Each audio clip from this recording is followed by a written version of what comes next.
Hyderabad disaster response and assets పై అధికారులతో ముఖ్యమంత్రి రేవంత్ రెడ్డి సమీక్ష నిర్వహిస్తున్నారు. హైడ్రా విధి విధానాలపై ఈ సమావేశంలో చర్చిస్తున్నారు. ప్రభుత్వ ప్రధాన కార్యదర్శి శాంతికుమారి ఇతర అధికారులు ఈ సమీక్షా సమావేశానికి హాజరయ్యారు. గ్రేటర్ హైదరాబాద్ సిటీలో కీలకమైన సేవలను అందించేందుకు హైడ్రా ఏర్పాటుకు ప్రభుత్వం నిర్ణయం తీసుకుంది. సిటీ విస్తరణకు అనుగుణంగా భవిష్యత్తు అవసరాలు అంచనా వేసి ప్రజలకు విస్తృత సేవలను అందించేలా కొత్త వ్యవస్థను రూపొందించాలని ముఖ్యమంత్రి ఆదేశించారు. GHMC, HMDA, water board, vigilance, traffic, police విభాగాలన్నిటి మధ్య సమన్వయం ఉండేలా హైడ్రాను రూపకల్పన చేయాలి అనేది సీఎం ఆలోచన.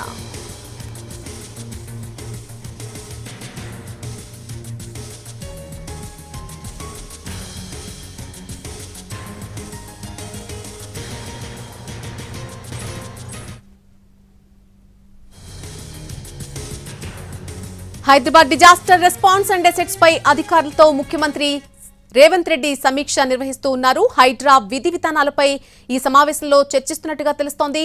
ప్రభుత్వ ప్రధాన కార్యదర్శి శాంతికుమారి ఇతర అధికారులు కూడా ఈ సమీక్షా సమావేశానికి హాజరయ్యారు. ఈ సమావేశానికి సంబంధించి పూర్తి అప్డేట్స్ సెక్రటేరియట్ నుంచి మా ప్రతినిధి సుధీర్ అందిస్తారు. సుధీర్, ఇటీవల కాంగ్రెస్ ప్రభుత్వం కొత్తగా ఏర్పాటు చేసిన హైడ్రాకు సంబంధించి ఈరోజు ముఖ్యమంత్రి రేవంత్ రెడ్డి సచివాలయంలో సమీక్ష సమావేశం నిర్వహిస్తున్నారు. ఇందులో భాగంగా ఇప్పుడు ప్రస్తుతం వర్షాకాలం కొనసాగుతుంది కాబట్టి వర్షాకాలంలో ఎక్కువగా విపత్తులు జరిగే అవకాశం ఉంది కాబట్టి దీన్ని స్ట్రెంథెన్ చేయాలని చెప్పేసి కూడా ముఖ్యమంత్రి భావిస్తున్నారు. అయితే ఇది జీహెచ్ఎంసీ, హెచ్ఎండిఏ, ఇటు పోలీస్ విభాగాలు, అదేవిధంగా వాటర్ వర్క్స్కి సంబంధించి అన్ని శాఖలను సమన్వయం చేసుకుంటూ పనిచేయాల్సి ఉంటుంది. మరొక వైపు ప్రస్తుతం వర్షాలు భారీగా కురిసే అవకాశం ఉన్న నేపథ్యంలో ఎక్కడికక్కడ సిటీలో వాటర్ లాగింగ్ అవుతుంటుంది. అదేవిధంగా ఎట్ ఏ టైం ట్రాఫిక్ కూడా జామ్ అవుతుంది. దాదాపు గంటల తరబడి వాటర్ లాగింగ్ అవుతుంది, మరి ట్రాఫిక్ కూడా జామ్ అవుతుంది. కాబట్టి ఇట్లాంటి సమస్యలన్నింటి నుంచి కూడా బయటపడేసేందుకు ఈ హైడ్రా పనిచేస్తుందని చెప్పేసి ఇటీవల కాలంలోనే ముఖ్యమంత్రి రేవంత్ రెడ్డి స్పష్టం చేశారు. దానికి సంబంధించి విధి విధానాలను కూడా ఖరారు చేస్తారు. అంటే ఇది ఎలాంటి పనులు చేయబోతుంది ఏంటి అనే విషయానికి సంబంధించి కొన్ని అంశాలను పొందుపరిచే అవకాశాలు అయితే కనిపిస్తుంది. అయితే రాష్ట్రంలోని హైదరాబాద్ అనేది ప్రస్తుతం తెలంగాణకు గుండెకాయ లాంటిది. తెలంగాణలోని ఆదాయం మొత్తంలో దాదాపు సగం భాగం కూడా హైదరాబాద్ నుంచే వస్తుంది. కాబట్టి హైదరాబాద్లో ఉన్న విలువైన భూములు ఉంటాయి, విలువైన ఆస్తులు ఉంటాయి. వాటన్నిటిని కూడా కాపాడడంలో ఇటు పోలీస్ శాఖ పనిచేస్తూనే ఉంటుంది, అదేవిధంగా ఎట్ ఏ టైం హైడ్రా కూడా పనిచేస్తుంది. అంటే ఇక్కడ హైదరాబాద్లో ఉన్న ఆస్తులు ఏవైతే ఉంటాయో ప్రభుత్వ స్థలాలు కావచ్చు, ప్రైవేట్ కార్యాలయాలు కావచ్చు, లేకపోతే ఆస్తులకు సంబంధించి వాటిని పూర్తిగా సంరక్షించే బాధ్యత కూడా హైడ్రా పరిధిలోనే ఉంటుంది. ఇదే కాకుండా హైడ్రా హెచ్ఎండిఏ, జిహెచ్ఎంసీ పరిధితో పాటుగా ఇటు రింగ్ రోడ్డు వరకు కూడా దాదాపు 2000 చదరపు కిలోమీటర్ల దూరంలో కూడా దీనికి సంబంధించి పూర్తిగా విస్తరించాలని చెప్పేసి కూడా భావిస్తున్న పరిస్థితి కనిపిస్తుంది. ఎందుకంటే ఇక్కడ రింగ్ రోడ్డు వరకు కూడా చాలా వరకు గవర్నమెంట్ భూములు ఉన్నాయి. ఆ భూములన్నింటినీ కూడా కాపాడాల్సిన బాధ్యత హైడ్రా మీద ఉంటుంది. దీనికి కావాల్సిన ఇన్ఫ్రాస్ట్రక్చర్ని కూడా డెవలప్ చేయాల్సి అయితే ఉంటుంది.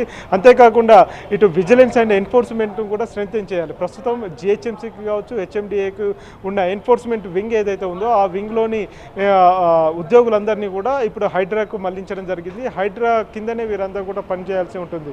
ఇది కేవలం వీటికే పరిమితం కాకుండా ఇతర అంశాలకు సంబంధించి ఇటు ట్రాఫిక్ మళ్లింపులు కావచ్చు, ట్రాఫిక్ క్రమబద్ధీకరించే అంశాలతో పాటుగా రోడ్ల నిర్వహణకు సంబంధించి ట్రాఫిక్ నిర్వహణ, రోడ్ల నిర్వహణ, ఇతర అంశాలు, వేల కోట్ల విలువైన ఆస్తులను కాపాడడంలో భాగంగానే ఈ హైడ్రాని తీసుకురావడం జరిగింది. కాబట్టి ప్రస్తుతం హైదరాబాద్లో కబ్జాలు బాగా పెరిగిపోయాయని చెప్పేసి ఇటీవల కాలంలో ఇటు పోలీసులకు పెద్ద ఎత్తున కంప్లైంట్స్ అయితే వస్తున్నాయి. ఇందుకు సంబంధించి వేల కోట్ల ఆస్తులకు సంబంధించి ఇంకా న్యాయస్థానాల్లో పోరాటాలు జరుగుతూనే ఉన్నాయి, కేసుల విచారణ కొనసాగుతూనే ఉంది. వీటన్నింటినీ కాపాడేందుకు తెలంగాణ రాష్ట్ర ప్రభుత్వం కొత్తగా హైడ్రాని తీసుకురావడం జరిగింది. హైడ్రాకు సంబంధించి చాలా పవర్స్ ఇచ్చే అవకాశాలు ఉన్నట్టుగా తెలుస్తుంది. ప్రస్తుతం ఒక సీనియర్ ఐపీఎస్ ఆఫీసర్ను హైడ్రాకు హెడ్గా నియమించడం జరిగింది. రంగనాథ్ను దీనికి హెడ్గా నియమించారు. ఆ తర్వాత ఇందులో కొంతమంది అధికారులను కూడా తీసుకొచ్చి దీన్ని స్ట్రెంథెన్ చేయాలని చెప్పేసి అయితే భావిస్తున్నారు. అయితే ప్రస్తుతం రేవంత్ రెడ్డి ముఖ్యమంత్రిగా కొనసాగుతున్నారు. ఆయన దీన్ని చాలా పకడ్బందీగా నిర్వహించాలని చెప్పేసి అయితే భావిస్తున్న పరిస్థితి అయితే కనిపిస్తుంది. అయితే హైడ్రా ప్రస్తుతం జిహెచ్ఎంసీ హెచ్ఎండిఏలకు సంబంధించి అవి చేస్తున్న పనులన్నిటికీ మించి ఈ హైడ్రా పనిచేస్తుందని చెప్పేసి కూడా ముఖ్యమంత్రి ఇటీవల కాలంలో నిర్వహించిన సమీక్షా సమావేశంలో చెప్పడం జరిగింది. అధికారులు సమన్వయంతో పనిచేయాలి, ఎందుకంటే ఇది తన బాధ్యత కాదు, ఇది తన పరిధి కాదని చెప్పే పరిస్థితి అయితే ఉండదు. హైడ్రాకు సంబంధించి ఒక వెబ్సైట్ను కూడా క్రియేట్ చేయాలని చెప్పేసి అయితే భావిస్తున్నారు. సిటీలో ఉన్న నగర ప్రజలకు ఉన్న సమస్యలను హైడ్రా వేదికగా అంటే హైడ్రాలో ఉన్న వెబ్సైట్ ఆధారంగా కూడా అక్కడ వారి సమస్యను పొందుపరిచినట్లయితే వెంటనే పరిష్కరించే మార్గాన్ని కూడా అన్వేషించే ప్రయత్నం అయితే చేస్తుంటారు. మరొక వైపు సిటీలో హోర్డింగ్స్ సమస్య చాలా విపరీతంగా పెరిగింది. గత 10 సంవత్సరాల్లో హోర్డింగ్కి సంబంధించి అక్రమ నిర్మాణాలు, అక్రమ హోర్డింగ్స్ అయితే వెలిసాయి. వీటి వల్ల సామాన్య ప్రజలు ఇబ్బందులు పడ్డారు. ఎందుకంటే గాలి దుమారాలు వచ్చాయి, అదేవిధంగా గాలులు వీచి తుఫాన్లు వచ్చిన సందర్భంగా ఇలాంటి పెద్ద హోర్డింగ్స్ కూలిపోయి చాలామంది ప్రాణ నష్టం జరిగింది, ఆస్తి నష్టం కూడా జరిగింది. ఇప్పుడు అలాంటివి కూడా జరగకుండా ఉండేందుకు ఒక పకడ్బందీగా వీటి నిర్మాణాలు కొనసాగించాలి, వీటికి ఒక చట్టాన్ని తీసుకురావాలని చెప్పేసి అయితే భావిస్తున్నారు. ఎందుకంటే అడ్వర్టైజ్మెంట్స్ నుంచి అంటే ప్రకటన నుంచి కూడా పెద్ద ఎత్తున ఆదాయం ఇటు జిహెచ్ఎంసీకి హెచ్ఎండిఏకు ప్రకటన రూపంలో కూడా ఆదాయం వస్తుంది. కాబట్టి వాటిని కూడా ఒక క్రమ పద్ధతిలో తీసుకురావాలని చెప్పేసి అయితే భావిస్తున్నారు. ఎందుకంటే వీటిలో కూడా పెద్ద ఎత్తున అక్రమాలు చోటు చేసుకున్నాయని చెప్పేసి ముఖ్యమంత్రి రేవంత్ రెడ్డి దృష్టికి కూడా వచ్చింది. ఇటీవల కాలంలో జిహెచ్ఎంసీ సమావేశంలో, కౌన్సిల్ సమావేశంలో కూడా ఇందులో జరిగిన పొరపాట్లకు సంబంధించి చాలా అంశాలు కౌన్సిల్ దృష్టికి వచ్చాయి. కాబట్టి ముఖ్యమంత్రి రేవంత్ రెడ్డి ఈ విషయంలో కూడా దృష్టి సారించారు.